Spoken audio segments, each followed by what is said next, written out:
Hello, hello! This is Season 3, Episode 23, and today is also kind of a milestone day because it is my 100th episode of my entire podcast. So that is pretty cool. And so I thought today would be a perfect day to officially rebrand Lady Romance into Brenda's Books. So now my website is now brendasbooks.net, and where you find me on social media and YouTube is also Brenda's Books. So it will make it easier for us all.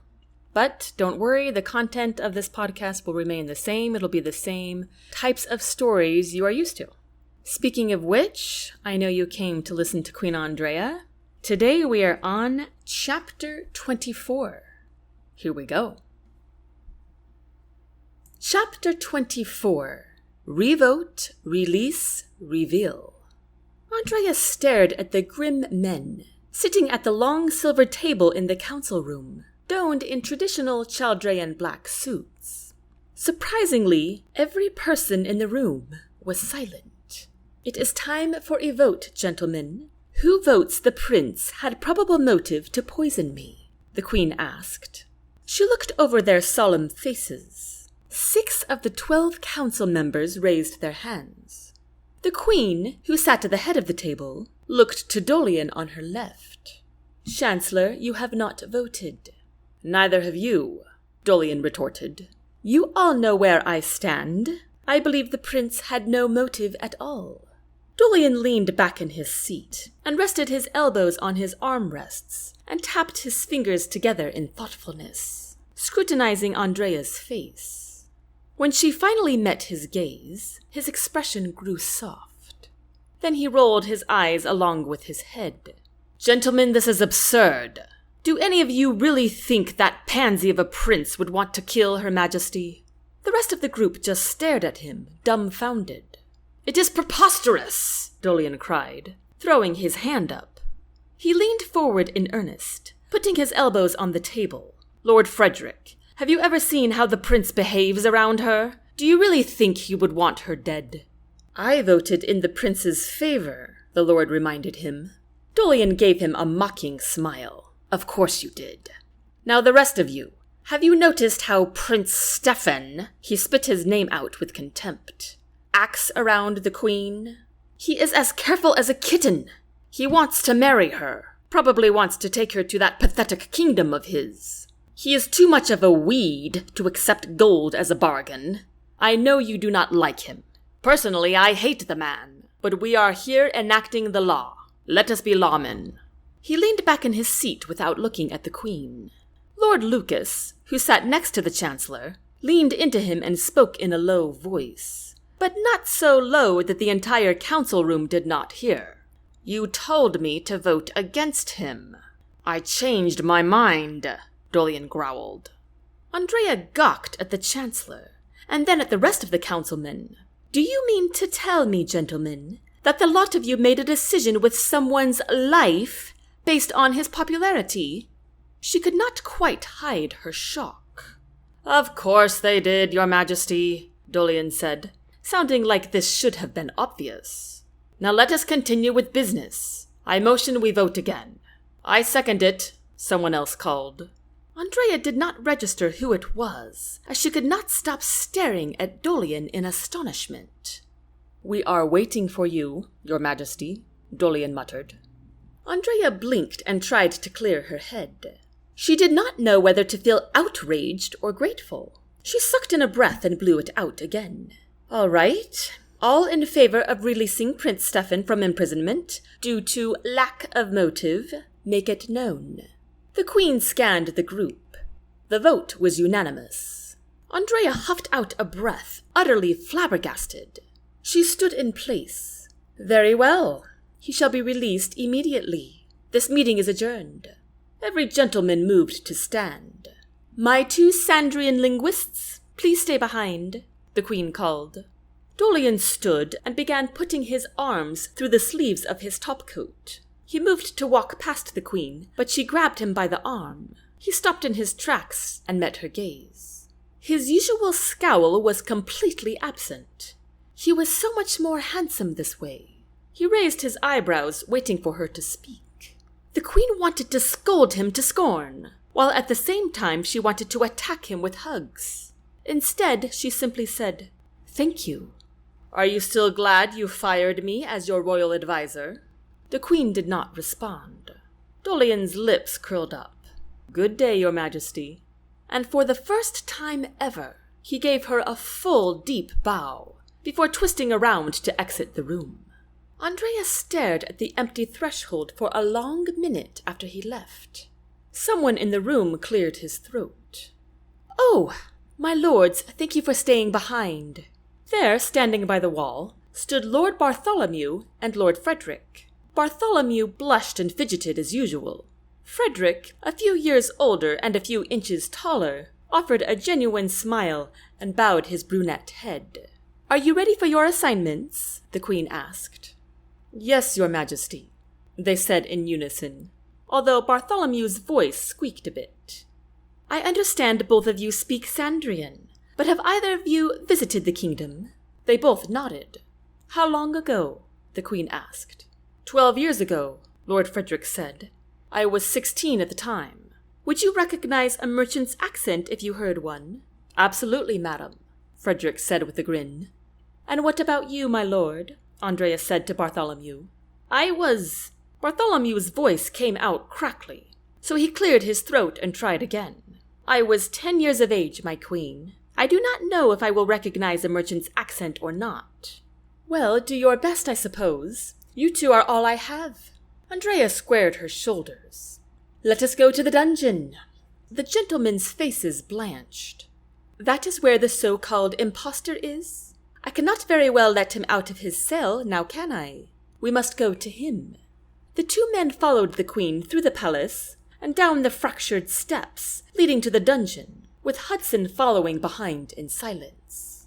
The queen knew Ruben would not be happy to see her, but she was not prepared for his snarled face, which seemed to have grown exponentially wilder than the day previous. He shook the bars furiously and hissed. He began spitting out rapid words in Sandrian. Then it turned to shouting with wild gesturing of his arms. This continued for a couple of minutes. Bartholomew cringed the entire time while he ducked his head to the side, as if the prisoner's words would shoot out rocks at any moment. Lord Frederick just stared at him with concentration. Finally, Ruben stopped and heaved several breaths. "Well, I would say he is definitely a merchant," Lord Frederick mused. "His accent and his choice of words speak volumes." "What do you think, Bartholomew?" Bartholomew cringed some more and smacked his lips together like he tasted something bad. "I would have to agree. His language is not at all proper or correct, like a royal would have been taught to speak. Also, he is very crass and insulting." Ruben began shouting again. Bartholomew ducked his head and cringed once more. "What is he saying?" Andraya asked. "He is cursing all of us," Lord Frederick answered calmly, staring at Ruben with curiosity. "Oh, well, let us move on then," said the queen. She led the way down the long aisle of the dungeon, and the others followed, while Ruben's screams bounced off the cement walls. They came to Steffan's cell, where they found the prince sitting on the ground with his head resting against the stone wall, eyes closed. "Your Highness," Andraya whispered. He did not answer. "Your Highness," she said louder. Steffan's head jolted up as his eyes popped open. It took him a brief moment to realize who was there, but once he did, he stood immediately. "My queen, I did not hear you coming." He walked over to the bars as his gaze jumped back and forth to each member of their group. "Ruben's screaming did not give it away?" Andraya asked. Steffan rolled his head and groaned. "He has been cursing at the top of his lungs all night." "Oh, I am sorry." He took hold of the bars and studied the queen's expression. "What is it? Are you all right?" Andraya turned to the two lords. "Tell me, gentlemen, why would a man behind bars ask me if I am all right?" Bartholomew blushed and Frederick grinned, but they said nothing. "No, really, I want an answer." To the Queen's surprise, it was Bartholomew who spoke. Because he cares more about you than he does his own predicament. Andraya turned her attention back to the prince. How was he not angry with her for ordering him to be in here? Well, I have good news, Your Highness. Your name is cleared. So soon? Andraya reached into her skirt pocket and grabbed a key, which she had sewn to her dress in a moment of paranoia. Even still, she managed to unlock the iron door to his cell. Not a moment after she rolled the door open, Steffan embraced her in a tight hug and swung her around just like he had done when she had given him a horse. I knew you could do it. He set her back down on her feet, and for one promising second, Andraya thought he might just kiss her. Instead, he whispered, "Thank you." I did not do it on my own. Did these two help? He asked, looking back and forth between the two lords. I brought them here because they speak Sandrian, and I needed witnesses to back up your claim against Ruben, Andraya explained. And? The prince prodded. Definitely, sir, Frederick said. Bartholomew nodded. So what now? Steffan asked, turning back to Andraya. We get out of this filthy place. No one argued with that, as the queen led them out of the dungeon. Once they reached the clean marbled hallways of the palace's main floor, they all seemed to take a collective breath. May I ask you a question, my queen? Said Bartholomew, as the group made their way to the sitting room.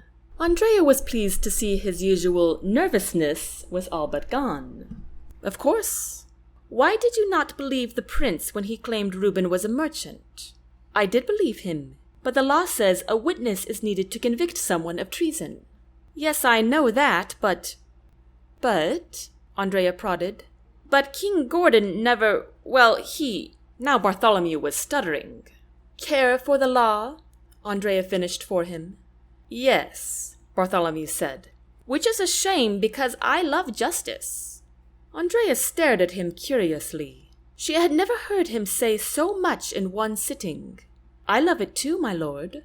I know you do. That is one reason He paused and blushed, as he glanced fleetingly at the prince. But sometimes I feel the law is not just. Do you ever feel that way? Bartholomew gulped, looking like he wished he could take back his question. Absolutely. The lord's eyebrows shot up. You do? Yes. There are several laws in Chaldrea that I hope to change once I stop chasing criminals. But it is a long and lengthy process, and I must have the entire support of the council. I will always support you, said Bartholomew. As will I, said Frederick. Andraya beamed at the two of them. That means more to me than you know. Thank you so much. Do you know of any others? The two lords gave each other a look. None for certain, my queen, said Frederick. Your Majesty, came a deep voice from behind them. Andraya twisted around to see Bruce, her second bodyguard.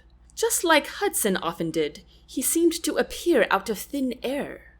Mr. Ruben has requested to speak with you. Has he really?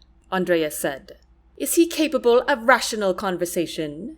Bruce just stared at her blankly, obviously not knowing what she meant.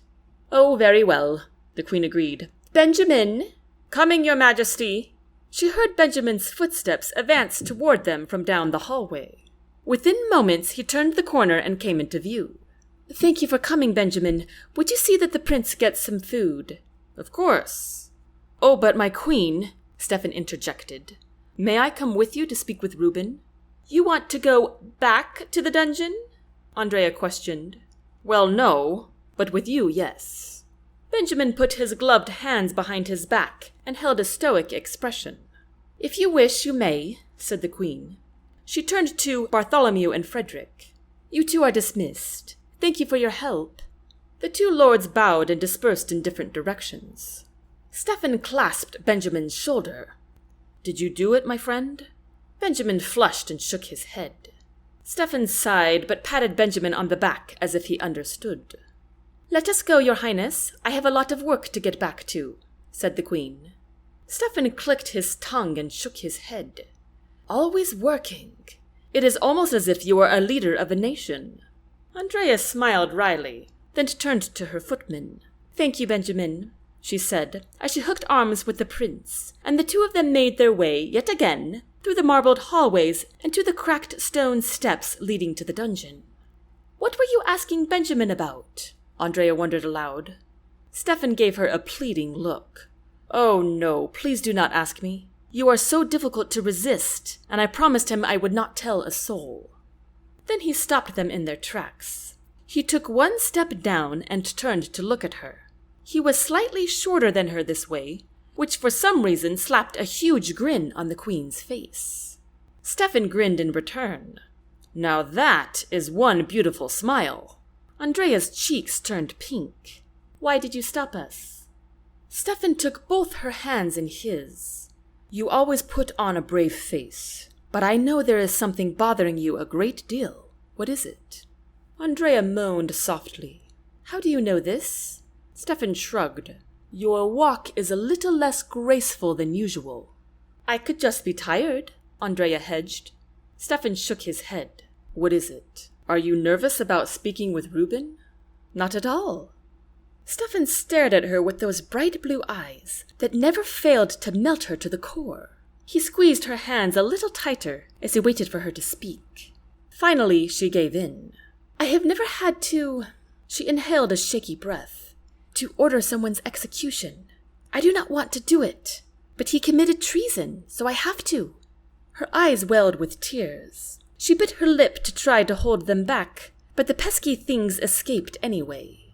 Steffan stepped up onto her stair so that he was his normal height again, and shifted her so that she was facing him. He brushed her tears away with his fingers, and kissed her cheek where they had been.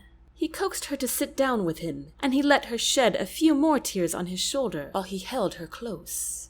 Then the stairs above them squeaked a bit and echoed through the stone stairwell, reminding them Hudson was only a few feet away. "I always forget we are never quite alone," Steffan whispered. They both got to their feet. "Oh, I got rouge all over your suit," Andraya cried, futilely trying to brush it off with her hands. "This suit has seen worse, like a prison cell, for instance," Steffan said drolly. "Oh, I am so sorry." Steffan shrugged. "I have been through worse." Andraya's eyebrows shot up. "When? And where? And why?" Steffan chuckled. In Gulen." Before Andraya could ask more questions, he rubbed her upper arms a bit firmly and said, "That is all I want to tell you right now. Let us go talk to Ruben." Andraya groaned but complied. Once they reached the cement floor of the dungeon, Andraya braced herself for the wild animal man she saw earlier. Instead, Ruben sat at the back wall of the cell, just under the window, so that his feet were more in the light than his face. "The queen finally arrives," Ruben said, in a low, menacing tone. "I guess the man she is about to execute would certainly be low on her priorities." A shiver raced up the queen's spine. "What do you want, Ruben?" "Immunity," he said simply. The queen laughed. "Why would I do that?" "Because I have information you will want." Andraya crossed her arms. "Do you really?" Ruben's lips slithered up into a nasty grin. "Yes." "So, you know who tried to poison me then?" the queen said, dubious. "You lied to me about that before, remember? Why would I believe anything you say now?" Ruben's nasty smile curled up so much it almost took over his face. "I wish I knew who was smart enough to try that." "Then what is it?" Andraya said through her teeth. Steffan snapped something in Sandrian to him, which only made Ruben laugh. "You have a protector, I see. Promise me immunity, your majesty, then I will tell you everything." Andraya sniffed. "I will not promise you anything until after you tell me everything. But I cannot imagine you have information that would tempt me enough to lift your charges." Ruben sneered. "What if I told you that your precious Marquis is using his port to transport slaves?" And that concludes Chapter 24. I hope you are enjoying Queen Andraya, and I hope you come back next Thursday to listen to more of Brenda's books. Until next time, take care.